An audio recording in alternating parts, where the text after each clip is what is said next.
The year is 2023. Burkina Faso, a nation grappling with deep-seated political instability and a relentless insurgency, finds itself at a critical juncture. Months prior, Captain Ibrahim Traoré, a relatively unknown military officer, had risen to power through a coup d'état, promising to restore order and address the escalating security crisis that had plagued the country for years. His ascension, however, did not come without controversy. The nation, already fractured by internal conflict and facing immense humanitarian challenges, was teetering on the brink. The context of Traoré's address to the United Nations must be understood within this turbulent backdrop. Years of escalating violence perpetrated by extremist groups had destabilized vast swathes of the country, displacing millions and causing widespread suffering. The previous government, struggling to contain the insurgency, had faced mounting criticism for its inability to protect its citizens.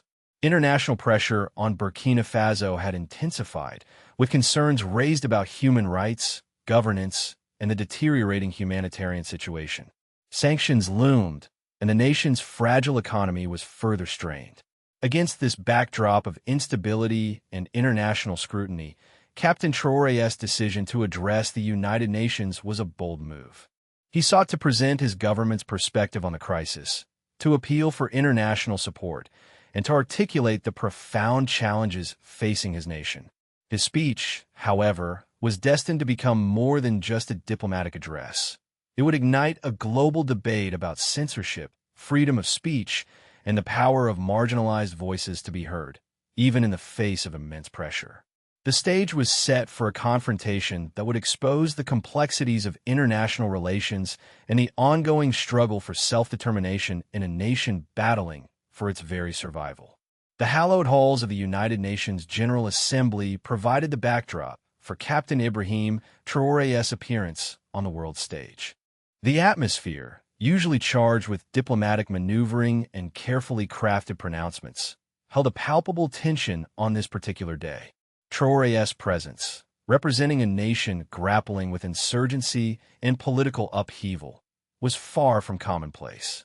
His participation was significant not merely because of Burkina Faso's precarious situation, but also because it represented a challenge to the established norms of international engagement. The expectation surrounding Traoré's address was multifaceted. Some anticipated a measured plea for international assistance, a carefully constructed narrative seeking to garner sympathy and support for his government's efforts to combat the ongoing crisis. Others, however, viewed his participation with skepticism, questioning his legitimacy and the nature of his regime.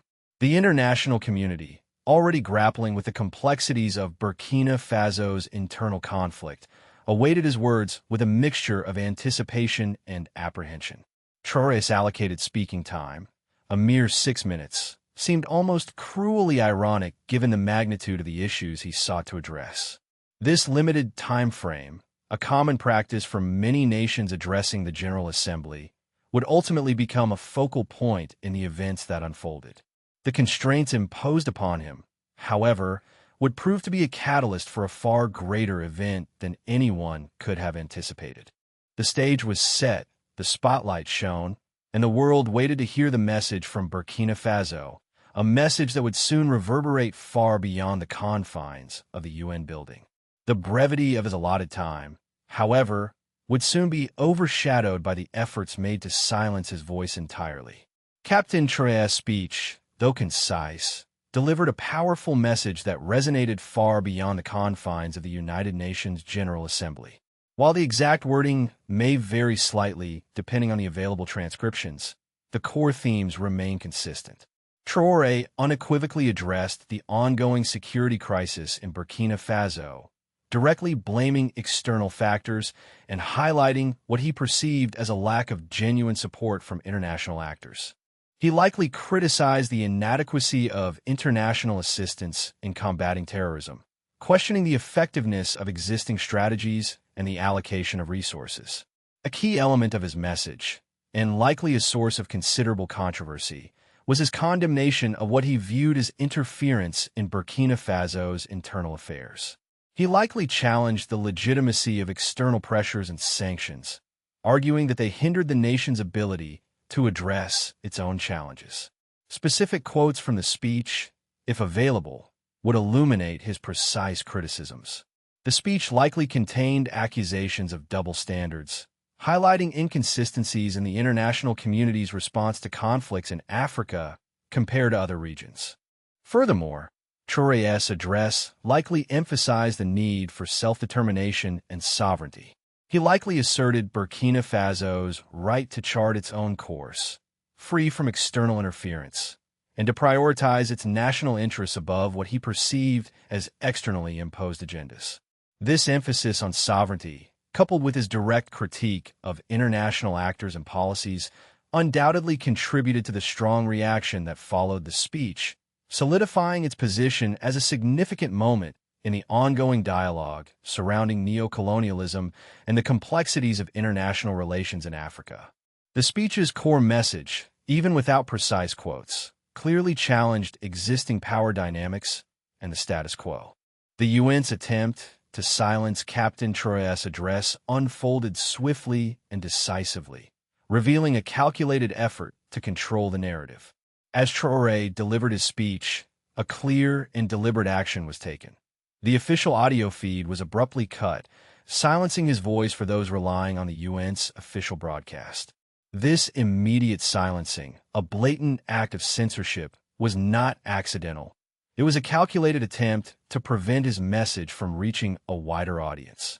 The timeline of events suggests a coordinated effort to minimize the impact of his words. The interruption of the official audio feed was not the end of the UN's actions. Following the event, a further attempt was made to erase Traoré's speech from official records, relegating it to an archive status, effectively making it difficult to access and reducing its visibility. This deliberate act of omission aimed to minimize the impact of his controversial statements and prevent their wider dissemination. The UN's actions, however, backfired spectacularly. While the official channels were silenced, the speech had already been recorded and disseminated through alternative means, highlighting the limitations of censorship in the digital age. The attempt to control the narrative through censorship instead amplified the message, sparking a global outcry and raising serious questions about transparency and accountability within the United Nations itself. The swift and coordinated nature of the UN's actions underscores the perceived threat Traoré's message posed to established norms and power dynamics. The UN's actions to silence Captain Traoré's speech likely stemmed from a confluence of factors, reflecting complex diplomatic sensitivities, concerns regarding international relations, and potentially internal UN politics. The content of Traoré's address, directly criticizing international actors and policies, likely posed a significant challenge to established diplomatic norms and existing power structures.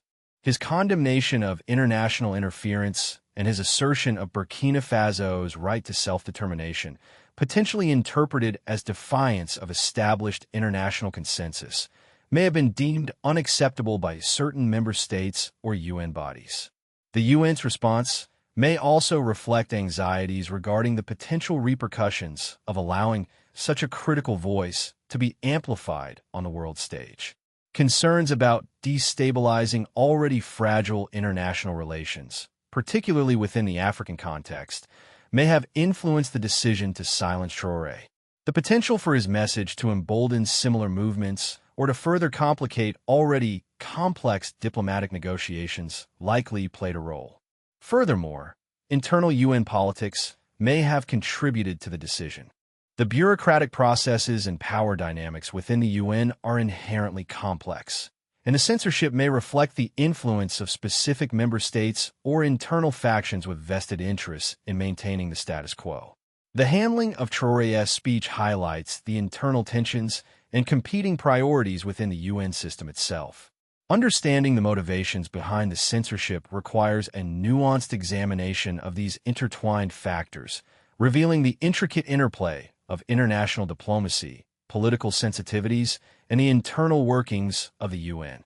The UN's attempt to silence Captain Traoré's speech was met with immediate and effective counteraction. The crucial role played by his communications officer, Sylvie, highlights the power of proactive communication and the limitations of traditional censorship in the digital age. Anticipating potential censorship, Sylvie had arranged for a live stream of the speech, ensuring that Traoré's message would reach a wider audience regardless of the UN's actions. This proactive measure proved to be vital in circumventing the UN's efforts to control the narrative. The technical execution of Sylvie's countermove involved setting up an independent live streaming channel, likely utilizing readily available technology and social media platforms. This bypassed the UN's official audio feed, ensuring the speech was broadcast to a global audience in real time. The immediate impact of this action was significant. While the official UN feed fell silent, Sylvie's live stream ensured that Traoré's words reached a global audience, instantly circumventing the UN's censorship attempt. This swift response underscores the importance of readily available technology and the increasing ability of individuals and organizations to bypass traditional gatekeepers of information. The success of Sylvie's initiative demonstrates the power of parallel communication channels in disseminating information and challenging attempts at censorship. Her actions proved instrumental in ensuring that Traoré's message was not only heard but amplified, transforming a potential silencing into a global conversation. Sylvie's live streaming of Captain Traoré's speech was not merely a technical feat. It was a strategic move that effectively mobilized a network of journalists and activists, amplifying the message far beyond the confines of the official UN channels. The immediate availability of a live stream, disseminated through various social media platforms, provided a readily accessible source for those seeking to report on the event.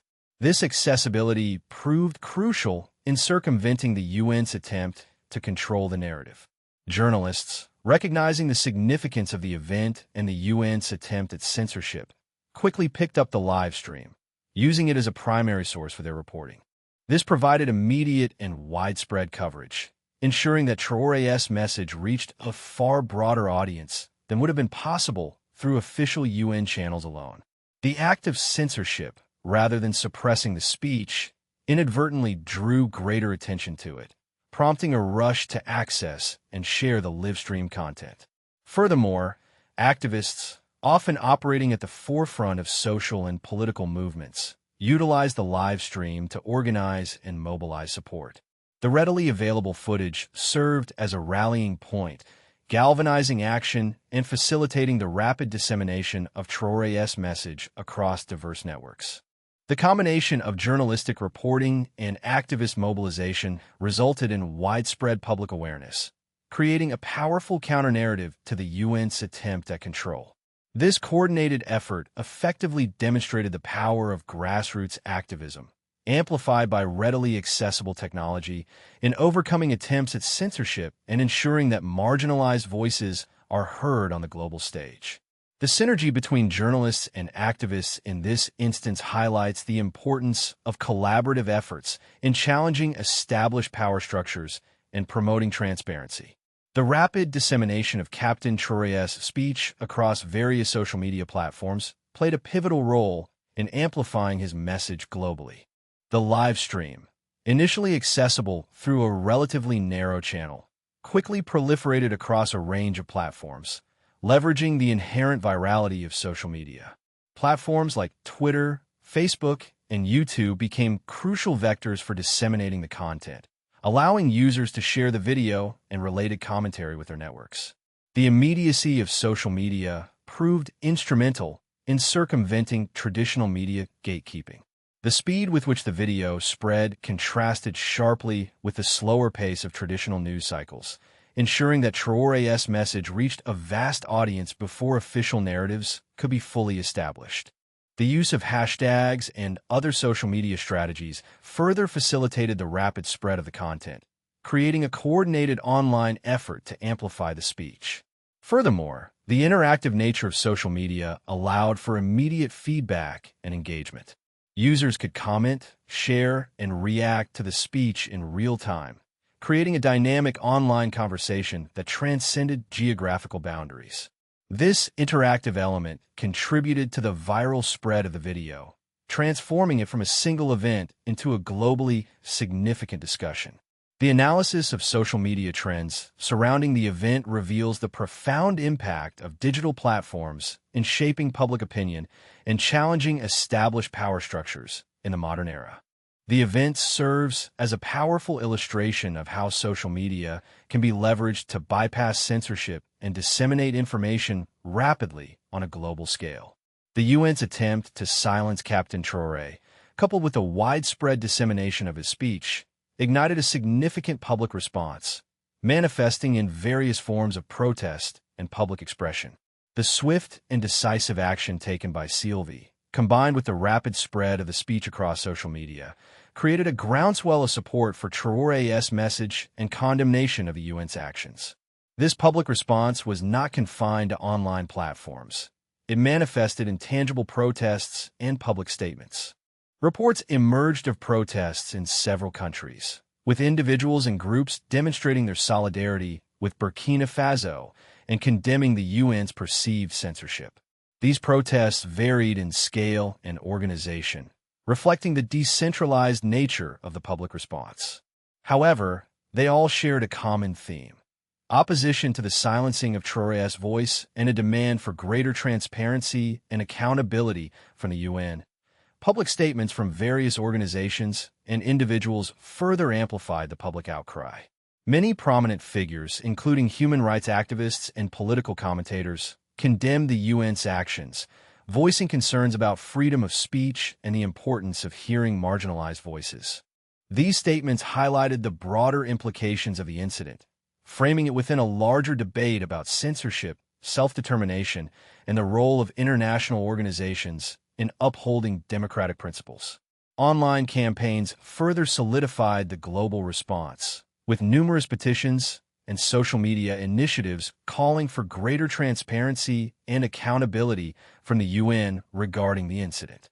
The combined effect of these protests, public statements, and online campaigns created significant pressure on the UN to address the concerns raised by the public and explain its actions. The UN's response to the global backlash following its attempt to silence Captain Traoré's speech was met with mixed reactions. The organization faced significant pressure to address the concerns raised regarding its actions and provide a clear explanation for its decision to cut the official audio feed and remove the speech from its official records. The initial response from the UN was largely muted, characterized by a lack of clear communication and a seeming unwillingness to fully engage with the criticisms leveled against it. This initial silence only served to further fuel the controversy, with many interpreting the lack of response as an admission of wrongdoing. As the public outcry intensified, however, the UN eventually issued a statement addressing the incident. This statement acknowledged the disruption in the official audio feed, but lacked a comprehensive explanation for the decision. The statement fell short of a full apology, instead focusing on procedural explanations and assertions of adherence to established protocols. This response was widely criticized for failing to adequately address the core concerns raised by the public and for lacking transparency. The UN's explanation failed to satisfy many critics, who saw it as an attempt to deflect responsibility and avoid acknowledging the severity of its actions. The organization's response highlighted the challenges faced by international organizations when confronted with criticism, particularly when dealing with controversial political figures. The event ultimately served to underscore the importance of transparency and accountability for international organizations operating in a rapidly changing media landscape. The lack of a clear and decisive response only intensified the public's calls for greater transparency and reform within the UN's communication practices. The incident surrounding Captain Traoré's speech at the UN serves as a compelling case study illustrating the power of grassroots activism and technology in countering censorship and amplifying marginalized voices. Sylvie's quick thinking and decisive action in live-streaming the speech demonstrated the potential of parallel communication channels to bypass traditional gatekeepers and directly reach a global audience. This action effectively neutralized the UN's attempt at censorship, transforming a potentially silenced message into a widely disseminated and discussed event. The rapid spread of the speech across social media platforms showcases the transformative power of digital technology in facilitating grassroots activism. The use of social media platforms allowed for rapid dissemination of the speech, bypassing traditional media outlets and fostering a sense of collective action among individuals and groups who supported Traoré's message. This collective action, facilitated by technology, successfully challenged the UN's attempt to control the narrative and created a powerful counter-narrative that resonated with a global audience. The event highlights the growing importance of digital literacy and technological proficiency in the face of censorship. The ability to quickly adapt to changing technological landscapes and utilize readily available tools to disseminate information proved critical in ensuring that Traoré's message was not silenced. This underscores the need for individuals and organizations to develop and maintain the skills and resources necessary to navigate the evolving digital environment and effectively counter attempts at censorship. The successful amplification of Traoré's message serves as a powerful testament to the potential of grassroots activism and technological innovation in overcoming obstacles to free speech and amplifying marginalized voices on a global scale. The incident involving Captain Traoré's speech raises critical questions about freedom of speech within international forums, particularly the UN. The UN's attempt to silence Traoré, though ultimately unsuccessful, sets a concerning precedent. It highlights the potential for powerful actors to suppress dissenting voices within the ostensibly open and democratic space of a UN General Assembly. The incident underscores the inherent tension between maintaining diplomatic decorum and upholding the fundamental right to freedom of expression. The UN's actions, while ostensibly motivated by diplomatic concerns, sparked a global debate about the limits of acceptable censorship within international organizations. The swift and decisive response from activists and journalists, leveraging technology to counter the UN's attempt at silencing Traoré, demonstrated the fragility of attempts to control narratives in the digital age. This event serves as a potent reminder that the traditional methods of controlling information flow are increasingly ineffective. The incident compels a re-evaluation of the mechanisms in place to protect freedom of speech within international organizations. The ability of a single individual, armed with a smartphone and a live streaming platform, to circumvent the official channels and broadcast a message globally challenges the established norms of communication within the UN. This necessitates a critical examination of the UN's internal processes and procedures, particularly regarding the management of controversial speeches and the handling of dissenting opinions. The aftermath of the event necessitates a broader discussion on how to balance the need for diplomatic stability with the fundamental right to freedom of expression, ensuring that international forums remain spaces for open dialogue and the expression of diverse perspectives. The challenge lies in finding a path forward that upholds both diplomatic norms and the principles of free speech. The incident surrounding Captain Traoré's speech had a significant impact on global activism and solidarity, raising awareness about censorship and its implications on a global scale. The event served as a powerful example of how attempts to suppress information can backfire spectacularly in the age of digital communication. The rapid mobilization of activists and journalists in response to the UN's censorship demonstrated the interconnectedness of global activism and the power of collective action in challenging established power structures. The incident highlighted the vulnerability of international organizations to criticism and public pressure in the digital age. The speed and reach of online activism, facilitated by social media, effectively countered the UN's attempt to control the narrative and exposed its actions to international scrutiny. This underscores the growing influence of global online activism in shaping public opinion and holding international institutions accountable for their actions. The widespread condemnation of the UN's actions served to further galvanize support for freedom of speech and amplify the call for greater transparency and accountability from international organizations. The incident also served as a warning to other potential actors considering similar acts of censorship, demonstrating the potential for swift and widespread backlash.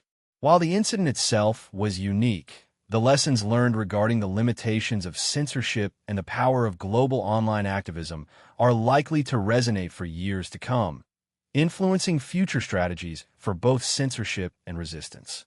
The potential for similar events and the responses to them remains a crucial element in the evolving global landscape of activism and information dissemination. The incident involving Captain Traoré's speech at the UN serves as a stark illustration of the shifting power dynamics in the digital age. The ease with which CLV's live stream circumvented the UN's official channels highlights the diminishing effectiveness of traditional methods of controlling information flow. The UN's attempt at censorship, intended to maintain control over the narrative and manage international relations, backfired spectacularly, demonstrating the limitations of traditional power structures in the face of widespread digital connectivity. The rapid dissemination of Traoré's speech across social media platforms underscores the democratizing potential of digital technologies. Information previously controlled by established institutions can now be readily shared and accessed by a global audience, bypassing traditional gatekeepers and challenging established power hierarchies. This shift in power dynamics empowers individuals and groups previously marginalized or silenced, allowing them to directly engage with a global audience and challenge dominant narratives. The incident demonstrates the growing influence of citizen journalism and online activism in shaping public opinion and holding powerful institutions accountable. The immediate and widespread global response to the UN's actions showcases the power of collective action in the digital age, highlighting the ability of individuals to mobilize resources and exert influence on a global scale. This incident underscores the need for international organizations to adapt to the changing media landscape, recognizing the limitations of traditional censorship methods and embracing greater transparency and accountability in their operations. The event marks a significant shift in the balance of power, empowering individuals and challenging the authority of established institutions. The attempt by the UN to silence Captain Traoré's speech leaves a lasting legacy, profoundly impacting freedom of speech, global activism, and the relationship between African nations and international organizations. The incident serves as a potent case study in the limitations of censorship in the digital age and the power of grassroots activism to overcome attempts at silencing dissenting voices. Traoré's message, though initially suppressed, resonated globally, highlighting the importance of listening to marginalized perspectives and the need for greater transparency and accountability from international institutions. The event forced a critical reevaluation of the UN's role in fostering open dialogue and upholding freedom of expression within its forums. The swift and decisive response from activists and journalists demonstrated the power of digital technology to circumvent traditional censorship mechanisms and amplify marginalized voices, creating a powerful counter-narrative that challenged the UN's attempt to control the information flow. The incident's impact extends beyond the immediate context, raising broader questions about the balance between diplomatic decorum and the fundamental right to free speech within international organizations. Furthermore, the event has strengthened the resolve of activists and advocates for greater transparency and accountability within international institutions. It has spurred renewed discussions on the representation of African voices and perspectives within global forums, highlighting the need for more inclusive and equitable participation in international decision-making processes. The legacy of this event is not merely about a single speech, but a watershed moment demonstrating the evolving power dynamics in the digital age and the ongoing struggle for freedom of expression on a global scale. The incident serves as a reminder of the enduring power of both censorship and resistance in the pursuit of a more just and equitable world.